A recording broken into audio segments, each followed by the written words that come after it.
Good afternoon. It's such an honor to be with you all today at the Glimpse of Africa Festival in downtown Grand Rapids. My name is Michael Hyacinth, and it's an honor to bring this to you live at the Bookmobile, a part of Kent District Library's participation in community events.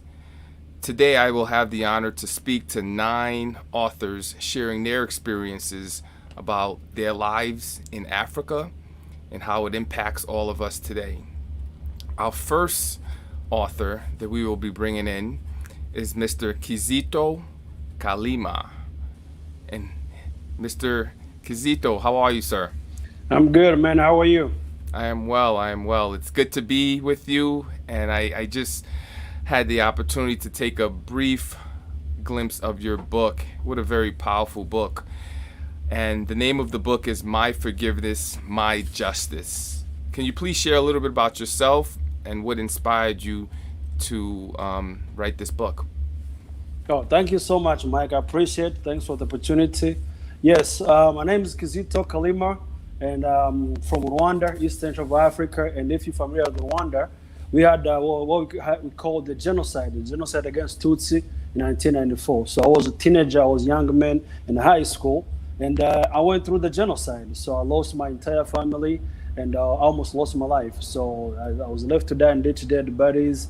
I lived in the swamps, lived in orphanage, group home, refugee camps, you name it. So, but luckily, I was given a chance to come here to United States of America back in 1998 to play basketball. I'm sitting down. I'm a 6'9". I'm a big kid. So I was given a chance when I was a teenager to come and play sports here. So, and that's what led me to, just be able to write a book, because what I went through, what I lived through, so it's a testimony. And I figured out there was no justice enough for me and other victims other than forgiveness. So I decided to forgive so I can live. And it has been quite a journey. So, but I'm glad you gave me a chance to be here and to share my story in my book. Yeah. So pretty much, go ahead. When did you first arrive to the U.S.? 1998, July 1998. I was junior in high school, I believe. Yes. Okay, you were recruited to come play basketball. Yes, sir. Yeah, I went to high school in Providence Male in Chicago. It's a private Catholic school. Mm-hmm. Awesome. And not to go off topic, but it's so unique what the NBA is currently doing to inspire kids in Africa, giving them an opportunity to form their own organization. So credit the NBA and basketball for bringing you here. And because of that, we get to hear your story and inspire others. As I was reading, you said the gentleman who ended up saving your life grew up with you. Can you share a little bit more about that? Yeah, he was raised by my dad. It's in Africa, when you have a little money, you always have somebody who works for you or who helps you out. We call them housekeepers or house helpers. So this guy was picked up by my dad in the street. He was like 13 years old, and he came when I was at least 3 or 4 years old. Yeah, he raised me. So I never considered him as a house helper or something else. I always considered him as a brother until now. So yes, he was always there for me and during the genocide, because he was not hunted or he was not a part of those who are being killed. He did some brave thing, man. He went beyond and traveled. He hired me. He covered me with his body when I was about to get hit with like a baseball bat. So he's a brave man. He's a hero to me, and he's a hero to everybody, actually. Wow, what a fascinating story. And this individual, he died, correct? No, he's still alive. Oh, he's still alive. Oh, he's still alive. I even have there's a picture of him in the book. In the book, I don't remember exactly the chapter, but he's in the book. He's in the book. He's still alive. I always visit him all the time. Anytime I go to Africa, I go to Rwanda, I always try to talk to him and visit him. Even go to the place where he helped me at, where he lives. So it's the pictures in the book. That's so awesome. Mm-hmm. I mean, you stay connect with him, and wow, did he actually get a chance to read this book yet? Not yet. He doesn't speak English, but he knows, because I went to see him. Actually, he's right here in the book, the chapter the chapter 170 and 168. So he hasn't read the book, but he knows the story. I mean, he knows the story, and he's like a brother to me. I talk to him every time, and I help him as much as I can. Because he's still in the village, so he's very connected to me. I will never forget him. Wow, what a very powerful story. I mean, a story of forgiveness, a story of courage, sacrifice.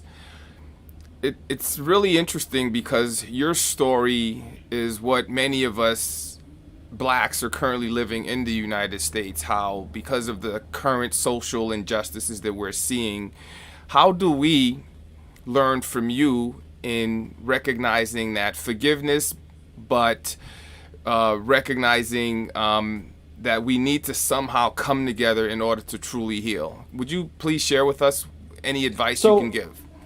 Exactly. So forgiveness is a choice. It's a choice somebody makes. But as somebody I was a criminal justice major. I worked in criminal justice for almost 10 years, but I never seen any true justice for any victim. So based on what the history of the United States of America, based on black and white, the social injustice here, I do believe and I encourage a lot of my black people to find themselves and trying to forgive themselves and to forgive others, because what you need is just want to live your life. So the only thing you can do is control. You can control your own self. You cannot control somebody's feelings towards you. You cannot control somebody's feelings, somebody's hatred towards you. So, but you can always control how you feel about somebody else, and that brings a true peace, awesome, the inner peace, and that you live your life. So you just and just because you learn to forgive doesn't mean you settle and you continue to accept injustices, but at some point you have to recognize that those the only way to overcome is to have a peaceful mind. Definitely. So the thing is, forgiveness for yourself. It's like a medicine you take to be better. And once you're better, you feel good about yourself. You live your life. You don't have to be angry, upset, or you have some sort of low self-esteem, or wherever you walk, wherever you enter somewhere, you feel confident. You feel that you are a human being. So as I always said, you cannot control somebody's feelings towards you. That is their issues. And sometimes those who are hating, who doesn't like you, they are suffering from something. Correct. At the end of the day, you should be the example. You can be the medicine to them, actually, because if they're trying to put you down and you still rise up, they'll get the point where they realize, wow, maybe I'm the one who has an issue. Wow. My forgiveness, my justice. Kizito, how can people get a hold of you? So you can go to www.choosetoforgive.org. That's my website. And you can scroll down and go under the Kizito's book. You can always get the book. And there is also my number. My phone number is, it's public, honestly. It's 317-363-8065. And I'm always on Instagram, Choose to Forgive, on Facebook. You go by Kizito Kalima, and everywhere. So I'm very active in social media. I'm very active on, I do a lot of public speaking. I travel a lot, so you can reach out to me at any time. Kizito, thank you so much for sharing your journey. Thank you for your inspiration. And I look forward to you coming to Grand Rapids and playing basketball against you. So take care. Man, thank you, sir. I appreciate it, man. Have a good one. Bye-bye. Bye. Ladies and gentlemen, that was Mr. Kizito Kalima. My forgiveness, my justice. Thank you.